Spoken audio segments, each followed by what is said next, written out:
എല്ലാവരും സുഖമല്ലേ? ഇന്ന് കൈപ്പക്കനെ കൊണ്ടൊരു പുളിങ്കറി ഉണ്ടാക്കാൻ കാണിച്ചു തരാം. മുന്നേ കൈപ്പക്ക വറുത്തരച്ചൊരു കറി ചെയ്തിട്ടുണ്ടായിരുന്നു. അതിൻ്റെ ലിങ്ക് ഡിസ്ക്രിപ്ഷൻ ബോക്സിലിടാം. ഇതൊരു തൊടുകറി പോലെ കഴിക്കുന്നതാണ്. നല്ല രുചിയാണ്. ഇതിന് വേണ്ടിയിട്ട് ഒരു വലിയ കൈപ്പക്ക എടുത്തിട്ടുണ്ട്. ഇതിനെ നമുക്ക് ഈ സൈസിൽ കട്ട് ചെയ്തെടുക്കാം. ഏകദേശം ഒരു 1 ഇഞ്ച് ലെങ്ത്തിൽ ഈ തിക്നെസ്സിലാണ് കട്ട് ചെയ്യേണ്ടത്. ബാക്കി ഇൻഗ്രീഡിയൻസ് നോക്കാം.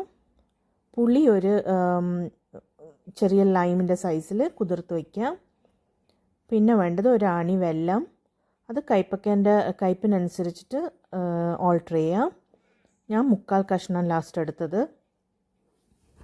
പിന്നെ ഒരു 1/2 ടീസ്പൂൺ മഞ്ഞൾപ്പൊടി, 1 ടേബിൾ സ്പൂൺ മുളക് പൊടി, പിന്നെ വറുത്തിടുന്നത് ഉലുവ, കടുക്, വറമുളക് ഇത്രയൊന്നും വേണ്ട, എരിവിനനുസരിച്ച് ചെയ്യാം. പിന്നെ കരിവേപ്പില. ആദ്യം നമുക്ക് ഈ കട്ട് ചെയ്ത് കൈപ്പക്കേനെ പുളിവെള്ളത്തിൽ വേവിച്ചെടുക്കാം. കൂടെ ഉപ്പും മഞ്ഞൾപ്പൊടിയും മുളകും ഇടണം. കൈപ്പക്ക മുങ്ങാൻ പാകത്തിൽ മാത്രമേ വെള്ളം പാടുള്ളൂ. ഇതൊരു കുറുകിയ കറിയായിരിക്കും.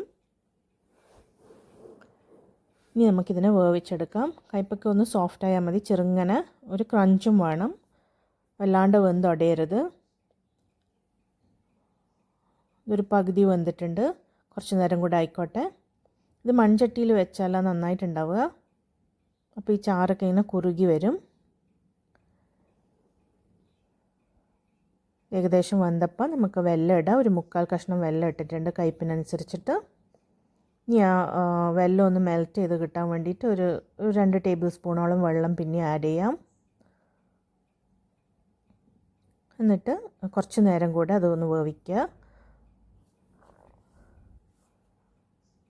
പിന്നെ നമുക്ക് വേണ്ടത് വറുത്തിടലാണ്. അതിൽ വെളിച്ചെണ്ണേൻ്റെ അകത്ത് കടുകും ഉലുവയും പൊട്ടിക്കുക.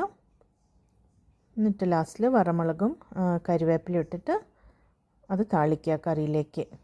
ഇതൊരു വൈകുന്നേരമൊക്കെ ആകുമ്പോഴാണ് ഇത് ഉലുവേൻ്റെ ഒക്കെ ടേസ്റ്റൊക്കെ ഇറങ്ങിയിട്ട് നല്ല രുചിയാവുക.